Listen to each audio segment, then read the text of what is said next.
Hello, this is Chris Kobe with the League of Women Voters of Portland. You are watching the Video Voters Guide. Along with MetroEast Community Media, we are here to talk with candidates running in the May 2020 primary election. With me today is Bob Stacey, running for Metro Councilor, District 6, which covers portions of Northeast, Southeast, and Southwest Portland. Welcome, Bob, and please tell us a little bit about yourself and why you're running for Metro Council. Thank you, Chris. I'm the incumbent councilor for District 6. I was first elected in 2012 and have been serving since January of 2013. I ran for Metro initially for the presidency in 2010 and lost a close election to Tom Hughes, under whom I served for 6 years after running to serve as District 6 councilor. I chose to run for Metro in the first place because my entire career has been focused in Oregon and in the Portland metro area, principally on agricultural land protection, urban growth boundaries, good land use planning in cities, affordable housing policies, and transportation. And increasingly, all of those subjects have become part of Metro's wheelhouse of responsibilities.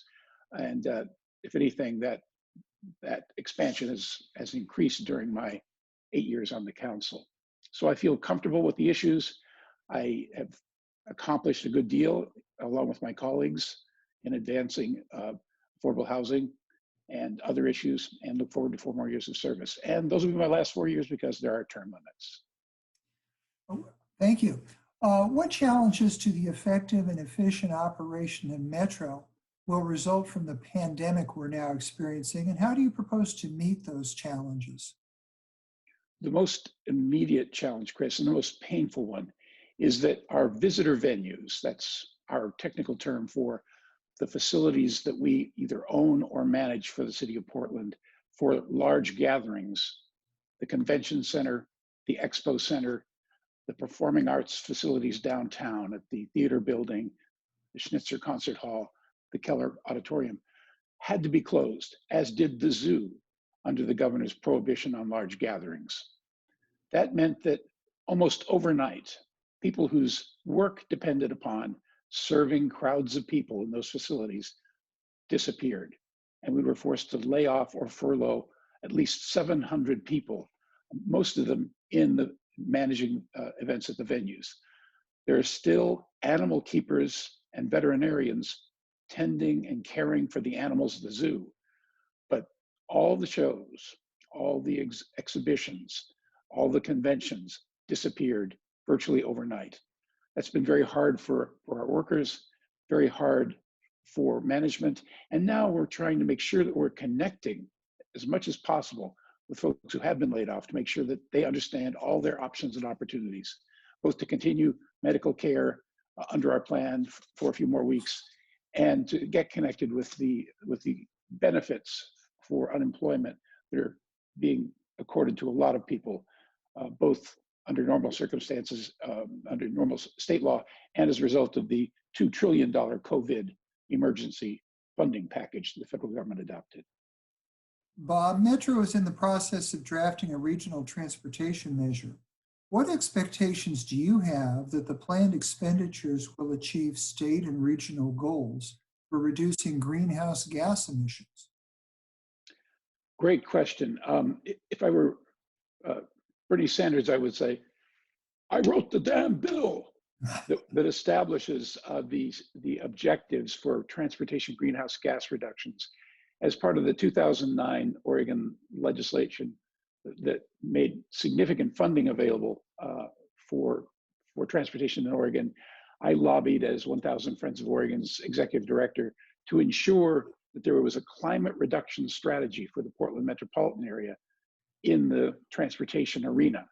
And the legislature, after some controversy and obtaining Metro's agreement that it wanted to do the work as long as the funding was there, authorized Metro to undertake its climate smart strategy. That strategy is a blueprint for allowing us to build many of the projects in our regional transportation plan, while also adding transit service, bicycling, safe bicycling, more amenities for walking, to make it possible for people to get around safer by other modes. And it also depended upon implementation of the clean car standards that the Obama administration extracted from auto manufacturers in 2009 during the last recession. Unfortunately, those standards are being repealed by the Trump administration. So instead of seeing cleaner cars, we're seeing bigger cars using more gasoline than was supposed to be happening at this time. What can we do about that?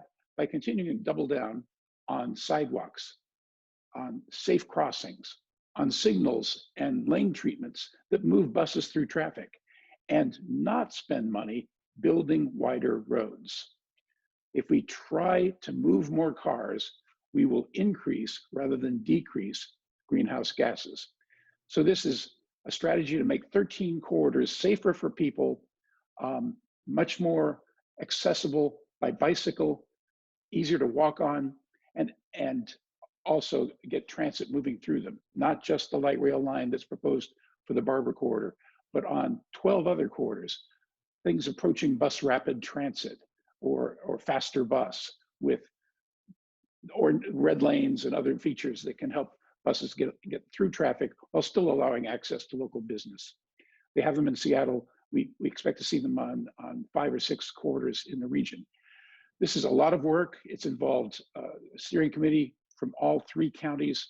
We're going to be allocating resources for corridors in all 3 counties, but we won't be spending money to widen freeways. That remains ODOT's job, and we have to have an honest conversation about how much more of that we can sustain in our metropolitan area and still reduce greenhouse gases and increase safety. We have time for one more question, Bob. How would you assess Metro's efforts to address the affordable housing and homelessness crisis? Well, as you remember, in 2018, we adopted a major affordable housing funding package with the voters' approval, and are building 3,900 deeply affordable and permanently affordable housing units in every county in the region. We're working with the housing authorities of all 3 counties, with the city of Portland, Beaverton, Gresham, and Hillsborough, which also have housing departments. And we are 10% of the way toward getting plans and designs approved for that amount of housing. I think we're going to be very successful there. Unfortunately, the need is growing, and the current COVID crisis means there will be more pressure on people who are just able to pay their rent in market housing.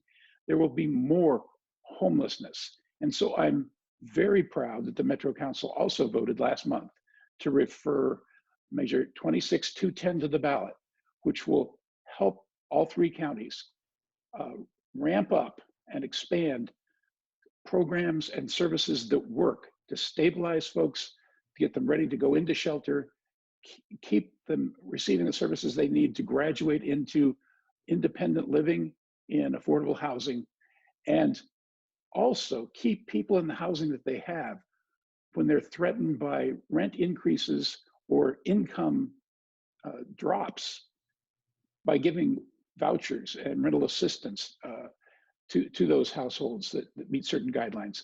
The federal government is no longer a reliable partner in getting enough housing vouchers to poor people. And one of the most effective things we can do to stem the homelessness crisis is to keep more people in the houses they have. Okay, thank you, Bob, for your thoughts. This has been My the pleasure. Voter's Guide. The primary election is Tuesday, May 19. Be sure to inform yourself as to the candidates and the ballot measures that will be there and exercise your right to vote. Thank you for watching.